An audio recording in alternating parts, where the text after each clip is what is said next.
This is a Cincy fan talking with LP.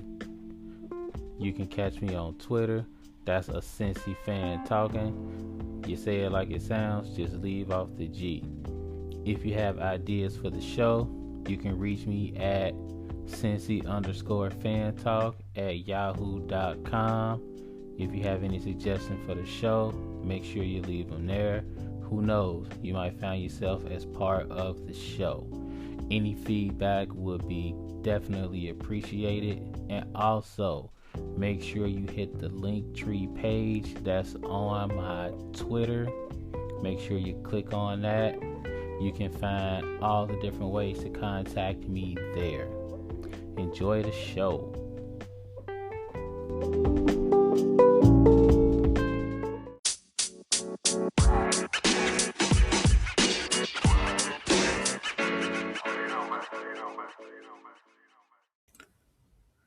What's up? What's up? What's going on, everybody out there in podcast land? Welcome to another episode of A Cincy Fan Talking with LP. And this is LP. Appreciate you stopping by, checking out the pod. Definitely appreciate you spending a little bit of time with the boy. Always appreciate it. Y'all know what to do at this point. If it's your first time, I hope you heard the intro. If you one of the A1 day ones, hey, we're about to get into, you kind of know how we do it.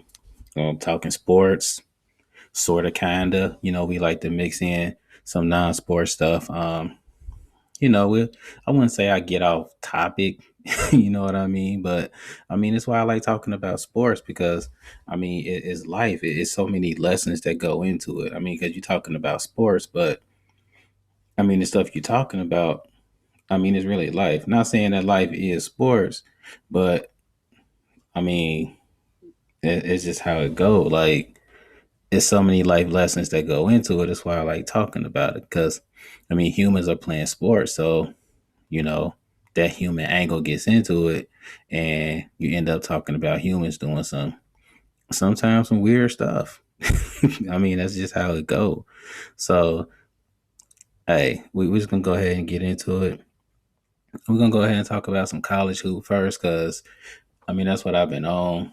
And if you've been checking out the pod for a while, I've been not really on college hoop until March Madness, and hey, now I've been all over it. It's been wild. It's been a wild month as far as college hoops. Like it's been crazy. Like me and the wife, we've been tuned in.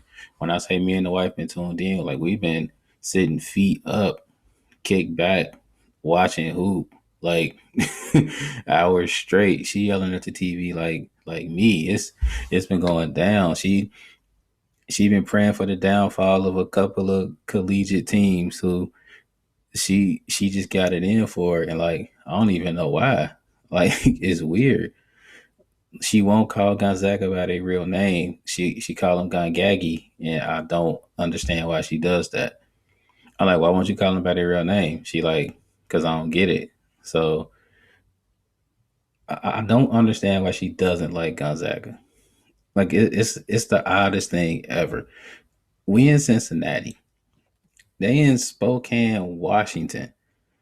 Like, what you got against them? Like, like what did they do to you? Is weird, but she was real live praying for their demise out here. Like, she just didn't want to see him win, and it wasn't like she just didn't want to see him have a perfect season. She just don't like the team. Like, and it's so random. Like, it's the most random thing ever. I can't even tell you why. I I've been with the wife since '01. Like she hasn't liked them since then, and I don't even know why. It makes no sense. Like absolutely none. But we watching the games. Shout out to me for winning the bracket pool. By the way, like let me because people don't give shouts out to themselves. Like you gotta shout yourself out every now and again. And I'm not about to brag because I didn't put skill into it. Like I'm not about to be like, yeah, I I definitely knew it was about to happen because I saw that the West Coast was playing great ball. So I picked USC and Oregon because I knew they had great squads. Look, man, I took a shot and I got lucky. I don't know. Check me out next year and watch me finish in 18th place. So I'm not about to gloat. I'm just gonna say I won, and I'm gonna leave it at that. I'll gloat when I get back to school and laugh at everybody for winning by just simply filling out a bracket like I didn't know what I was doing. That's my real plan.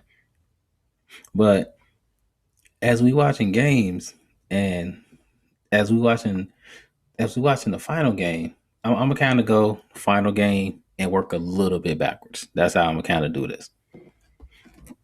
As we watching Gonzaga take an L, and by the way, it wasn't even close. Like Baylor, Baylor gave them what they came for. Um, let's not act like Baylor got lucky or anything like that. They were the second best team the entire year, and they could have been undefeated as well if it wasn't for that COVID gap right in the middle of the season that threw them all off. So, I mean, Gonzaga lost to a better team. But now what you're hearing is Gonzaga play in the weak conference. Gonzaga had the benefit of dusting off weak teams for the entire year. So their year was a failure, and Mark Few can't get it done once he gets to the final game. All of this nonsense, ignoring the fact that Gonzaga ran through the entire year. You want to say that the West Coast Conference, the conference that Gonzaga plays in, you want to say they're down. You want to say they got a weak league. That's not completely true. They got some pretty good squads. I mean, BYU is a really good squad. They got some other good squads in there, but you look at the non-conference teams they beat. They dusted Kansas. They beat West Virginia, and that was the last game that they had that was single digits until they beat UCLA. Like they dusted all of their non-conference opponents, and they played some good non-conference opponents.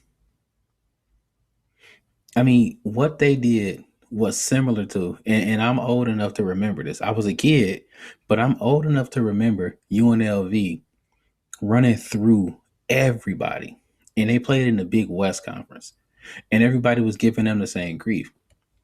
Oh, y'all don't play anybody. Y'all just dust off bozos. Like y'all just play trash teams. And they was doing the same thing. They were playing LSU when they had Shaq, I think. They were playing Arkansas when Arkansas had squad back then. And they were dusting them off. Like you don't want to give these really, really, really good schools that play in low level conferences, you don't want to give them their due because they take one loss to a team that's in a quote unquote good conference. And to me, that's absolutely ridiculous. Like, I don't get that. Especially in the year of our Lord 2021, where it's talent everywhere in the United States and abroad. Like, it's talent everywhere. You can look at a low major team like a Belmont or a Hartford, or I mean, look at Oral Roberts.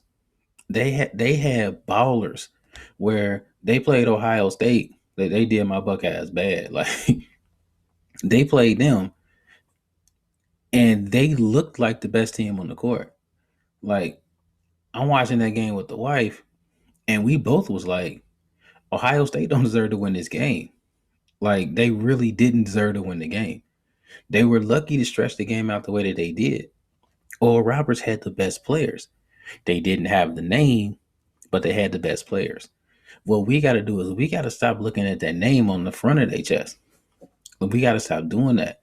It's not like that anymore. It's not like the 80s and the 90s where all of the talent was condensed into certain pockets of the nation.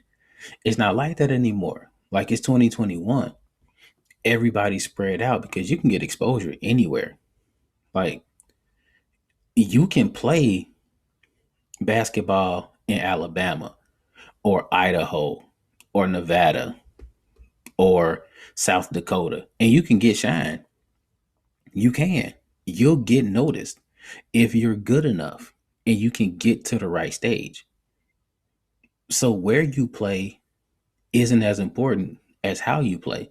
And we're seeing that in the tournament. When I picked my bracket, like I wasn't looking at the names. I was looking more like who played best in the past 10 days.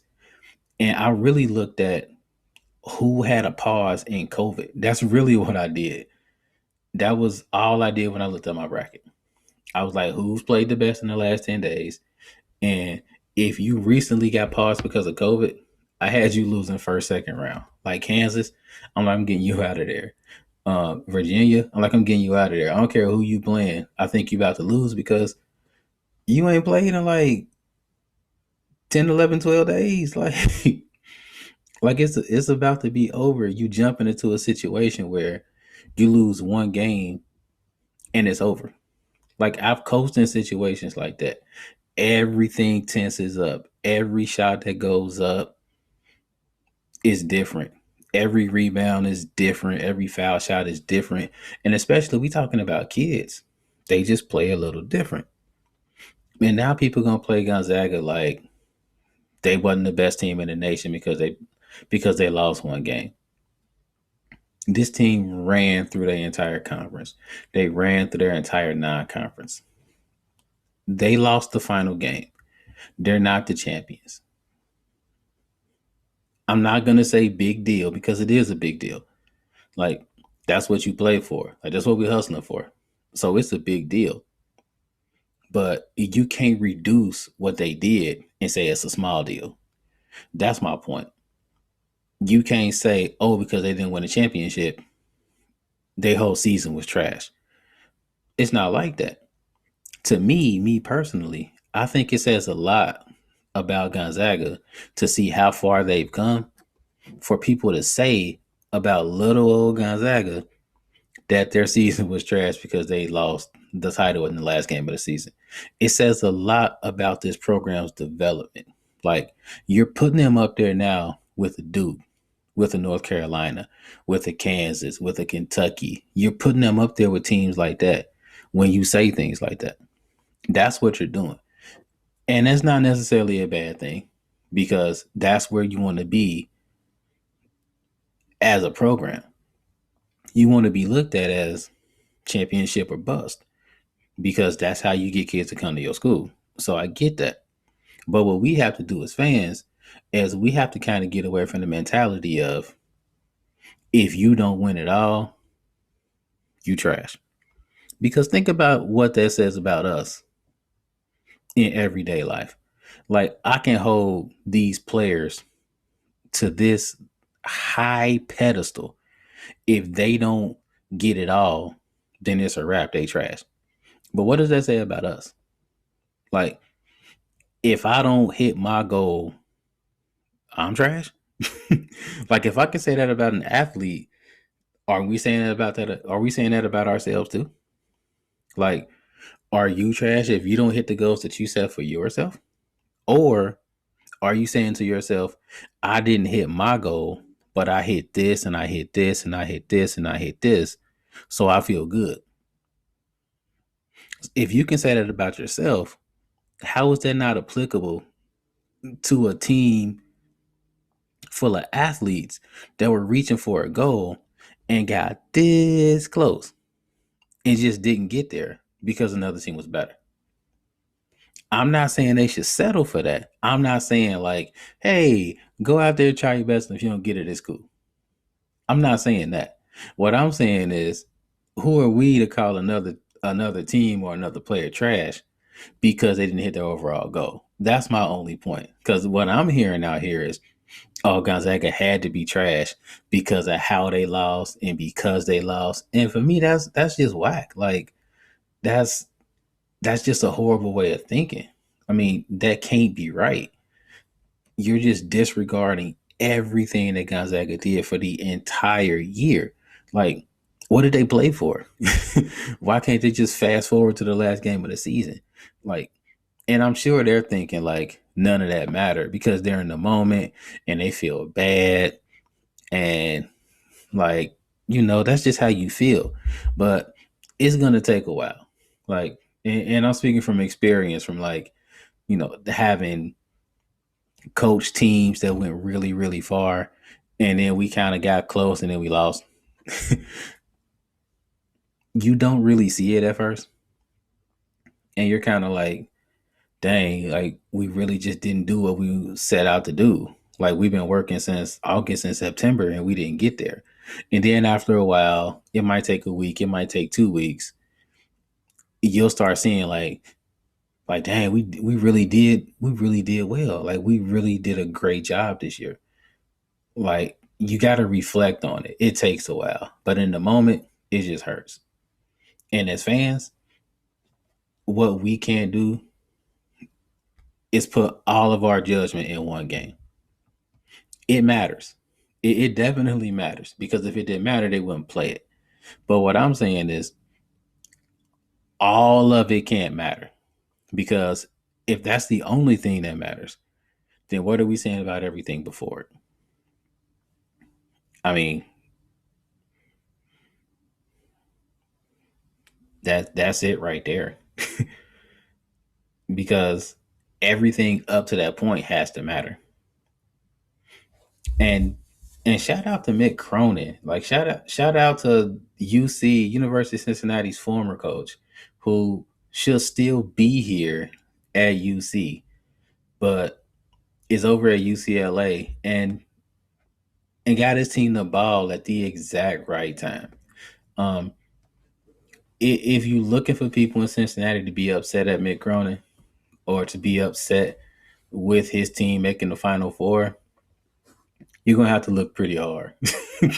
You're gonna have to hunt for people to be upset with Mick Cronin. Like Mick Cronin is Cincinnati. Like his dad coached Cincinnati teams. Like he's deep in the high school roots here. Mick Cronin came up coaching here. Like he's true Cincinnati. Like he coaches like he still coaches here. You can see all the stuff that he did while he was at Cincinnati.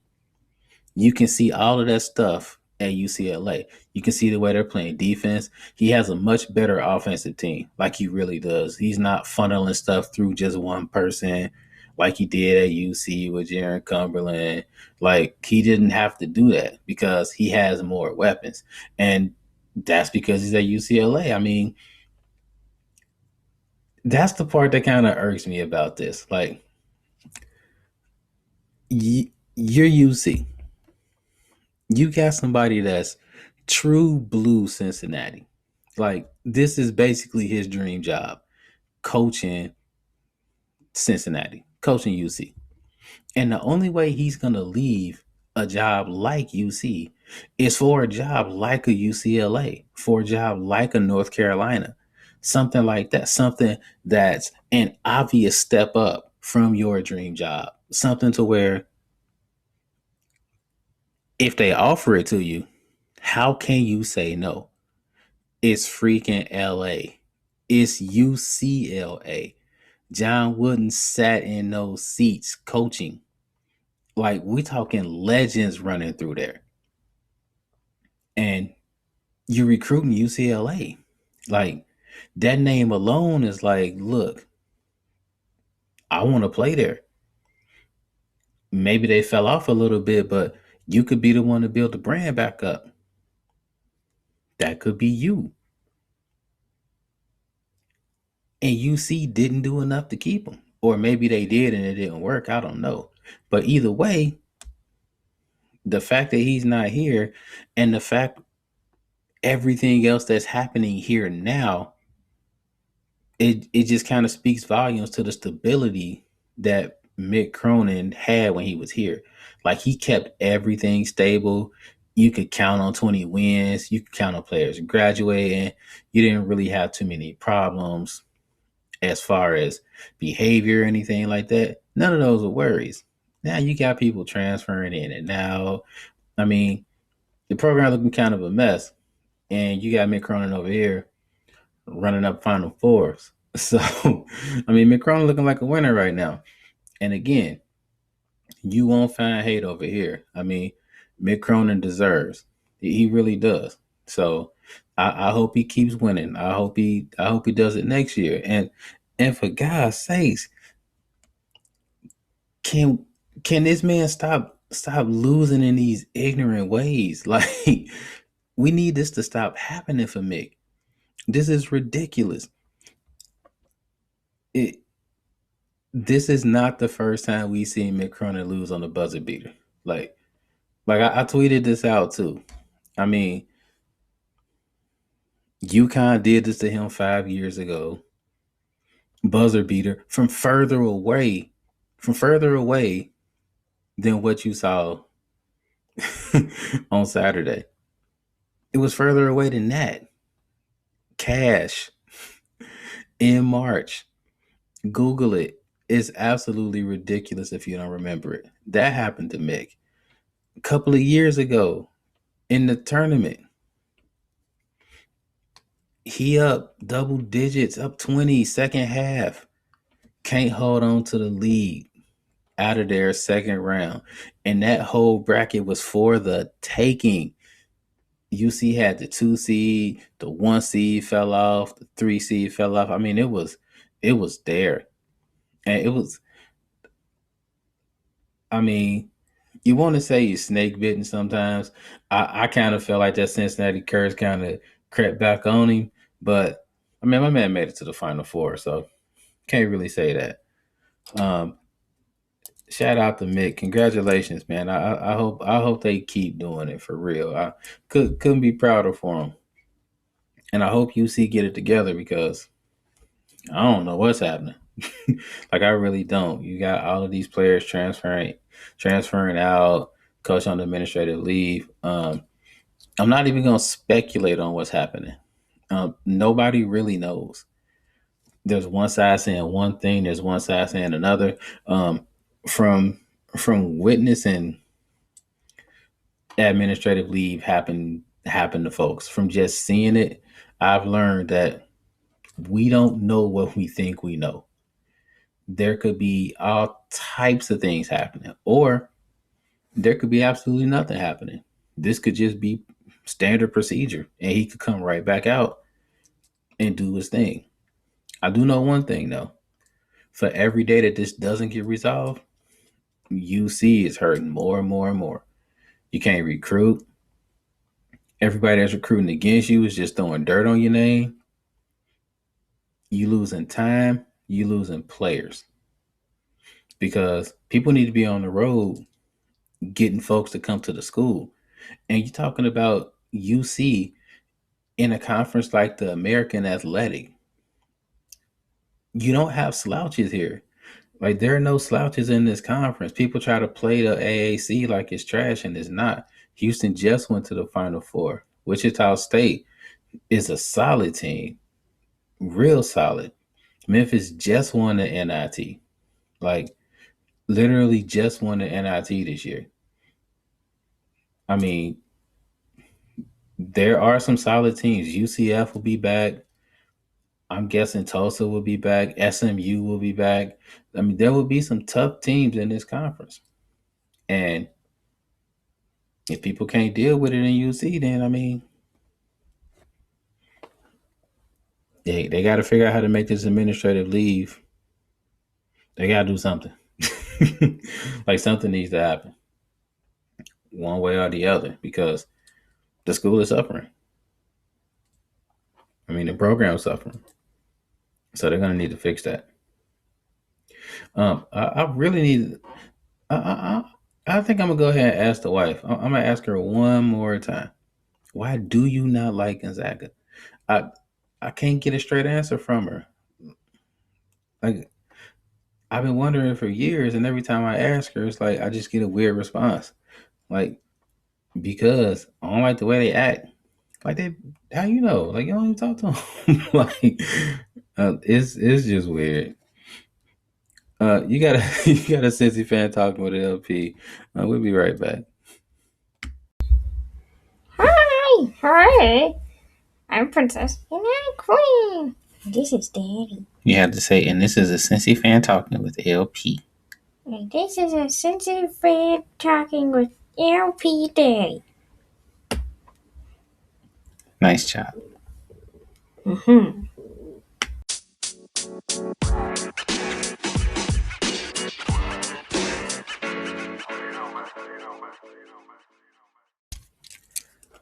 What's up? What's up? We back. You got a Cincy fan talking with LP, and of course, this is LP. NFL draft coming up. I'll do the think pieces a little bit later on in the month about that. I'll just keep it brief right now. I pray that they get somebody to block for Burrow. Everybody's catching amnesia about what happened last year when Burrow was getting battered like a pinata, and we were worried about his safety every single week until he finally got hurt. And everybody cried about getting an offensive lineman for the rest of the year. And now all of a sudden people are like, hey, let's get a wide receiver. Hey, I think we good now. I think we got good blockers. This, that, and the third. Look, man, if you want to go through exactly what we went through last year, then fine. Just go ahead and get the fastest wide receiver or the best tight end. But if you want to really change your franchise, protect the quarterback. Simple and plain. And like I said, I'll get into more of that later. But that protect the QB. It's it's really simple. I mean, how you gonna throw the ball on his back? I don't know. Um, in in baseball, apparently we got folks trying to cancel baseball because baseball is showing that they care about folks' voting rights. Makes sense to me. So the All Star game got moved from Atlanta to Denver, Colorado. Um, that whole thing about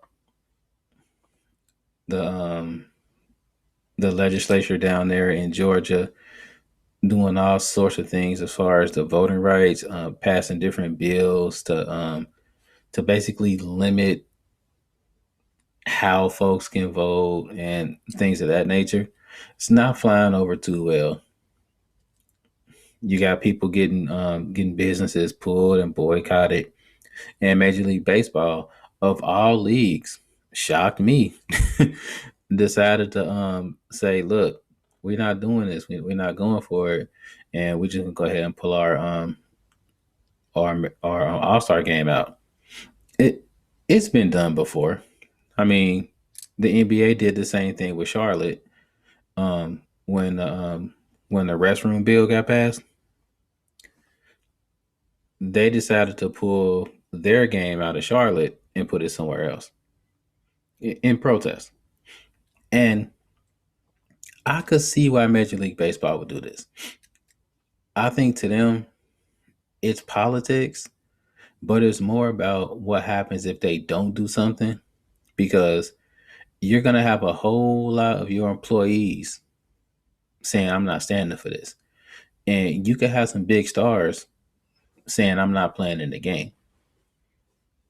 So would you rather have that? Or would you rather say, hey, look, let's let's do something different and let's just get this game out of here? And Major League Baseball chose the latter. I'm sure they did their due diligence and decided to pick the lesser of two evils because they were going to get heat either way. And of course, you start listening to different takes, and you got people saying, "Why is Major League Baseball cave into political pressure? Um, if people are going to boycott, how can they just don't boycott all the games in Atlanta now?" I heard somebody say, how come they just don't move the Atlanta Braves somewhere else if they're so upset? I actually heard somebody say that. I heard somebody else say, how come they don't, how come all of the black players just don't boycott all of the games in Atlanta? I actually heard somebody say that. So It's hilarious to me. Like somebody does something crazy with a bill, and the knee jerk response is, "What are you going to do about it?" But they didn't do it. It's not their fault that the bill was passed. So now all of a sudden they're supposed to say, "Hey, let's move the entire Atlanta Braves franchise." Like it's their call. Like it's the black players on the team call.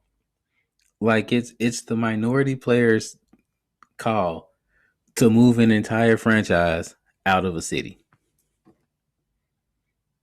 This makes absolutely no sense. It was like you're just hearing people trying to say whatever they could to deflect from the situation. And I'm not about to sit up here and pretend like I read the entire bill. I'm not about to do that. All I can do is go based off of experience. And experience wise, I know for a fact that there is systemic movements to try to suppress my vote and people's vote that looks like me. And people can say, "Hey, you're just talking out the side of your neck. That's crazy. You don't have proof." The proof is in the fact that there are all of these bills and there's all of this history throughout my life and throughout my mother's life and throughout my grandmother's life and throughout her mother's life where you've seen this happen. You've seen our voting rights try to get stripped away. Like we've seen this happen. And now what's happening is instead of it being overt, it's more covert. So now we look like we're crazy when we put it out there. But the stuff is still happening today. And when we put it out there, the first thing that said is, "What are you going to do about it?" I never understood that. Um, it's the victim's job to right or wrong. Like I never understood that. Like that makes no sense to me. So it's it would be my job to point out a wrong. That's what we do. We point out the wrongs. So when you see people boycotting or kneeling or standing up for their rights, they're pointing out the wrong. But then you hear people saying with a straight face, "What are you going to do about it to fix it? What are your ideas? Um, what are you going to what do you suggest we do to fix it?" But that's not my call. Like that's not on me. Like this is happening to me. What are you going to do about it to fix it? Because you're the one doing it. So that's the part I never understood about stuff like this. And that's what I was hearing like that those were all the takes I was hearing. It was like deflection, deflection, deflection instead of people going like, "Okay, what's in this bill? What are people so upset about?" And it was a whole lot of, well, here's why this side is wrong about the bill, and here's why this side is wrong about the bill. And it was just it's just absolutely crazy to me that we're still doing this. Like the way I was taught, the way I was raised is somebody tells you they've been offended or hurt or something happened to them. You don't go through a 15-20 minute questioning segment or, well, um, what did you do to make it happen? Well, what are you going to do to fix it? Like that makes no sense. Instead, the question should be, what happened? How can I help you fix this? Like stuff like that. Like more introspective type questions. But that doesn't really happen. So Major League Baseball stepping up, I put that in air quotes. Um Now we're hearing people saying, now Major League Baseball is canceled, things like that. And I just find it weird because there's all types of things that happen in baseball and nobody's getting canceled. Take the case of the Astros. And this is a little bit different since this is actual baseball. Um they've been they got caught cheating and they won a World Series.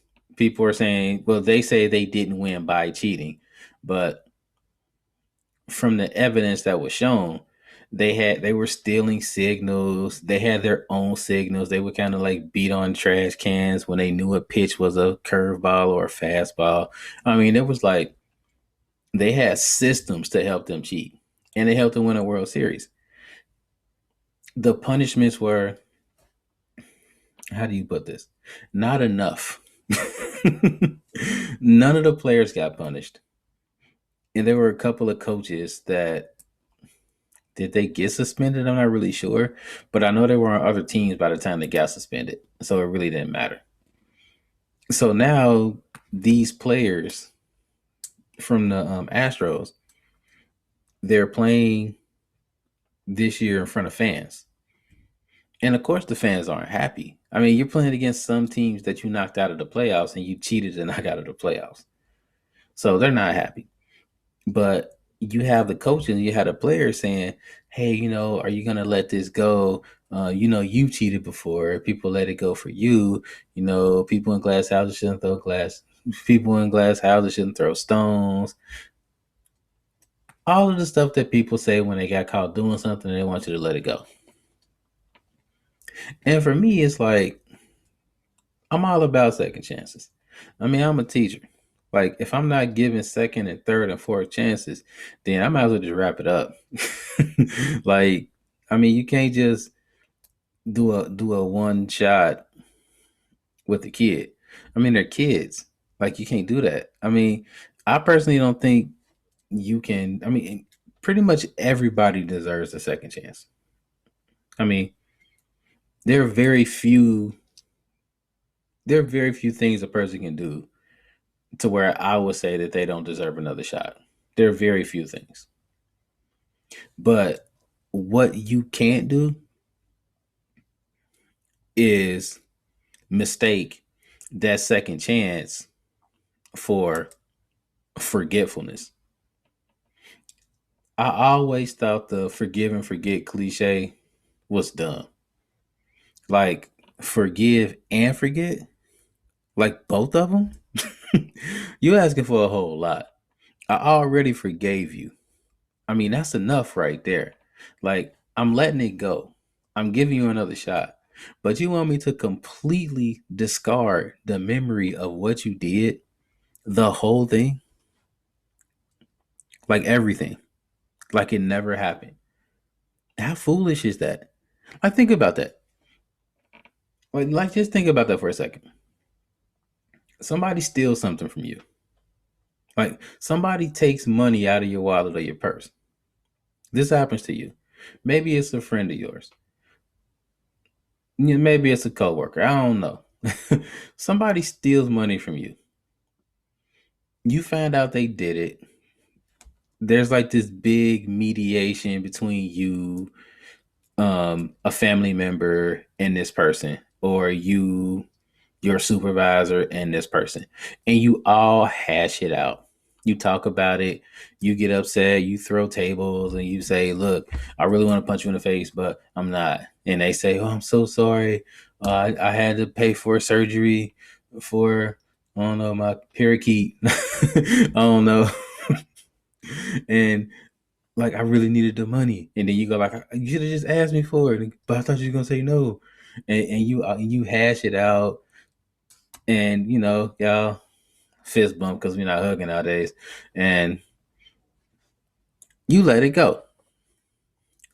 It's all good. You let it go. You really feel like this person is remorseful, right? It's cool. 2 weeks go by. You leave your wallet or your purse in the break room, and you know that that person was the person that stole your stuff before was in that room. I don't know, heating up noodles or something. I don't know, but you know they were in that room. Do you a say, oh, I'm not going to worry about it. We squashed it, so it's all good. Or do you B, beat feet into that room and run in as fast as you can, knocking everything over in your path to get your stuff because somebody stole something for you the first time and you're not forgetting it? I'm guessing you're going with B. Like, I'm guessing your answer to that is B. It would be foolish for you to forget the experiences that happened to you. That's that's crazy. Like, you learn from experiences. You don't forget experiences. Whether you forgive people, that's different. Like, that's up to you. Whether you want to release that burden by forgiving or you want to hold on to it because you feel like that's better for you, hey, that's your bag. But to completely forget, I never understood that. Because in forgetting it, you're denying the experience of what happened. You're saying, hey, disregard that and disregard everything that you learned from that. And then the same thing happens again. Then you got to forgive again. Then you got to forget again. And after a while, you're not really forgiving and forgetting, you're enabling. And that's a problem. This is the problem for the Astros. This is what's happening to Houston right now. They cheated. They got caught cheating. Their punishment was trash. So they're feeling the effects from the fans and from the other teams that they cheated. So they're getting balls thrown at them. They're getting trash cans thrown on the field when they play. They're getting booed relentlessly. Like, it's bad. You can see the signs being held up like "ha ha cheaters" and I had a better sign than this, but the Astros stole it. Hey, that's the best one right there. That's hilarious to me. Like, I had a sign better than this, but the Astros stole it. Hey, if you're a Houston fan, like if you're an Astros fan and you didn't laugh at that, your sense of humor, I don't know. You might have to think about it a little bit because that's funny. But they're getting all types of heat from people. Maybe they forgave them. Maybe they haven't forgiven them. Maybe they're like, y'all cheaters and y'all cheaters forever. I don't know. But to expect these people to forget that, especially when they feel like the punishment wasn't just, is crazy. So for the Houston Astros to come out and say, hey, everybody makes mistakes, everybody cheats, they need to just let it go. You got to call BS on that. At some point, you got to be a big person to take your medicine. Like, you cheated. You did a big person crime and you got to take a big person punishment. This is part of the punishment. You just got to take it. That's what happens. Sometimes this is what happens. This is part of the punishment. So you can just do one or two things. You can A, complain and say people won't let things go, in which case it will get worse. Or B, you can be quiet. You can go to the clubhouse and you can say to your entire team, like, look, these fans ain't gonna shut up. They're gonna keep messing with us. They're gonna mess with us the whole season. So we need to just come together as a team and be like, look, we're gonna use this as fuel to win the right way. And we're gonna get them to shut up by winning the right way. Again, option B is the better route. Because with option A, all you're doing is complaining about something that you did. It's your fault. It would be like me drinking all of the milk in my house and complaining to my household, hey man, why I keep drinking all the milk? They would look at me like, excuse me, come again? That's what the Astros are doing. They cheated, and then they're like, hey, why can't you let it go? Because you cheated. Like, what are you talking about right now?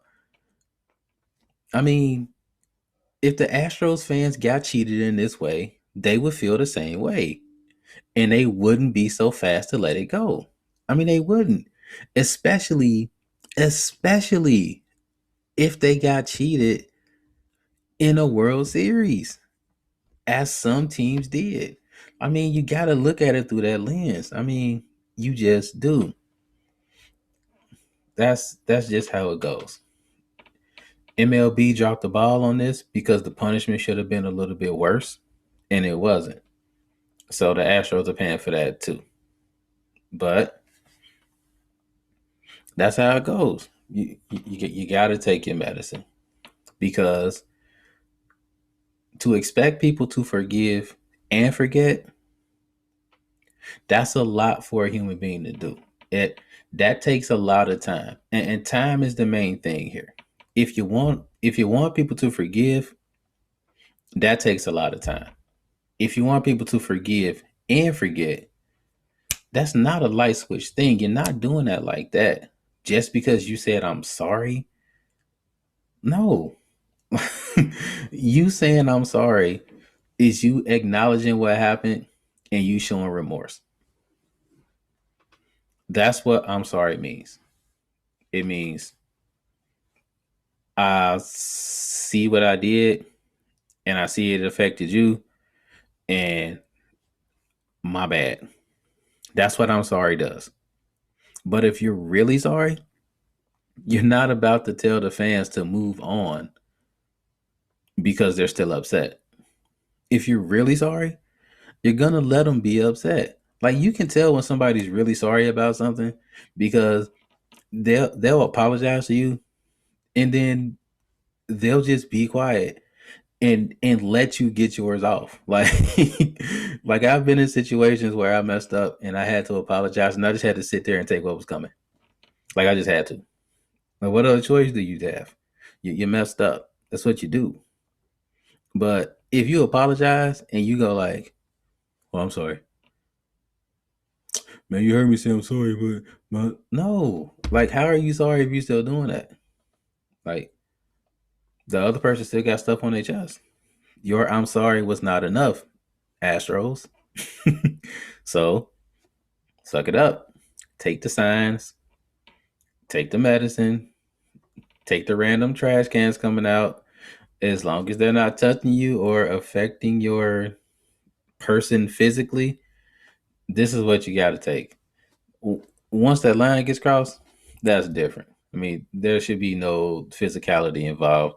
I don't even believe I'm saying this. I don't even.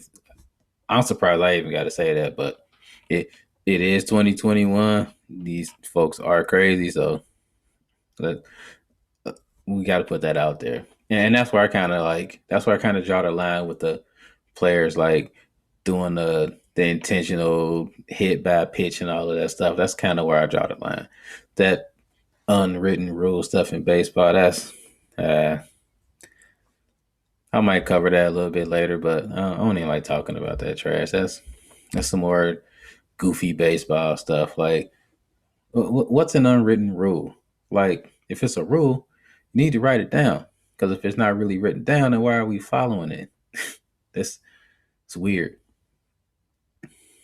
Hey, what can you do? Um, before we jet out of here, um, been being heavy into like watching documentaries, living a living a lovely spring break life. So I've been back on the Netflix. I've been dipping back and forth between HBO Max, which has been absolutely clutch for this entire year so far. Whatever they doing, like as far as giving us the 30 days for the movies, they need to keep that going for real. Like they clutch. So I've been dipping back and forth between that and Hulu, but I'm back on my Netflix. Um, Two documentaries I really need to check out. Um, they are sports documentaries, but as always, if you don't like sports at all, you will like these two documentaries. Trust me, they are non-sports fan tested. Like you will enjoy both of these. Y'all might have seen them both. You might not have. On the first one is Last Chance U Basketball.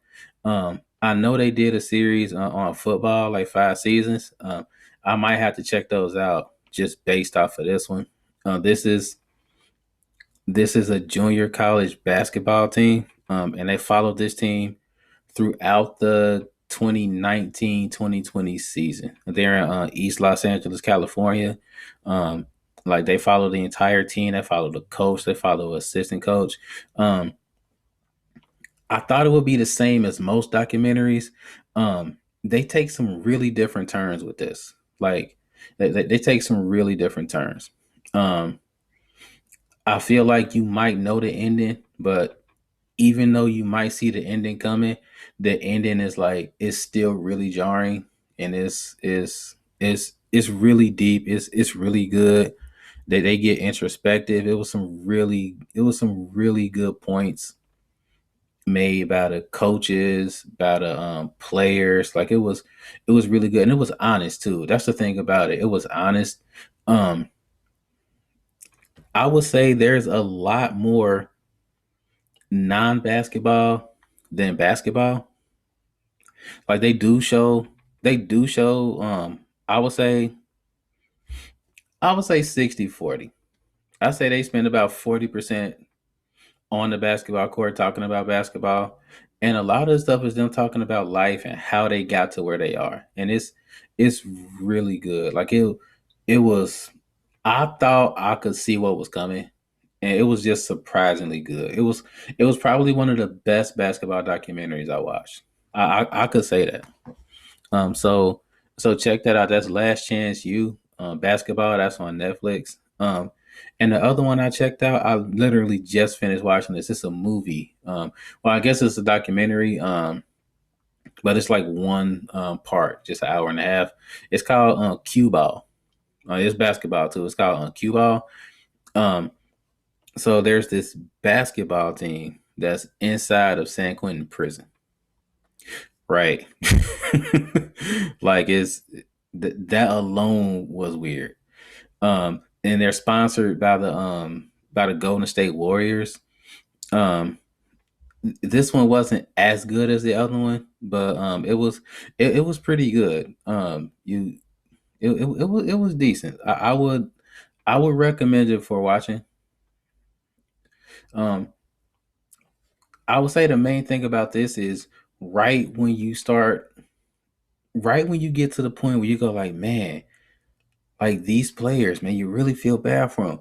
They veer off, and you start talking to the families of some of the affected, and you get like perspectives from both sides, and it's really interesting to watch because you don't fully get.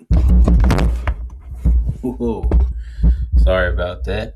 You don't fully get one side. Like you definitely get both sides of the story, and it's a lot about rehabilitation. Like they talk about rehabilitation a lot, and that's something I think is pretty important because you look at the folks that are in prison, and I mean I know we all a lot of people just want to throw away the key, but I mean you got to understand that a lot of folks that are in prison are getting out. I mean a lot of them, upwards of. I mean, if you're talking nationwide, I mean that's like 93, 94% of the people that are in, they're going to be out in like 2 to 3 years. I mean that's like a real stat. And if you're not teaching them anything, then what are they going to do except for the same stuff that they went in for?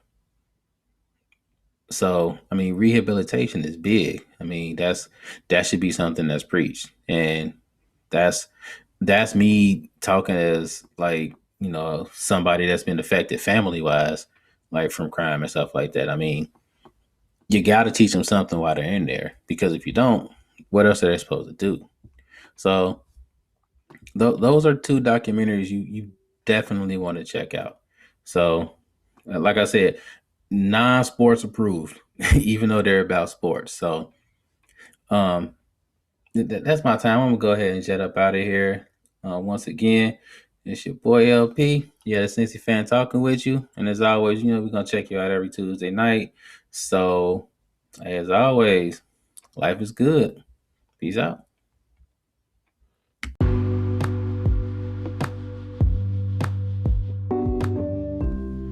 you're not ready for the conversation to end, I'm not either. Make sure to catch me on Twitter. That's a Cincy fan talking. Leave off the G at the end of it, and we can keep the conversation going. Also, don't be afraid to hit that subscribe button so you can catch the next episodes. The episodes will drop every Tuesday. If there's a change in that, I'll make sure to let you know. Appreciate the support. As always, life is good.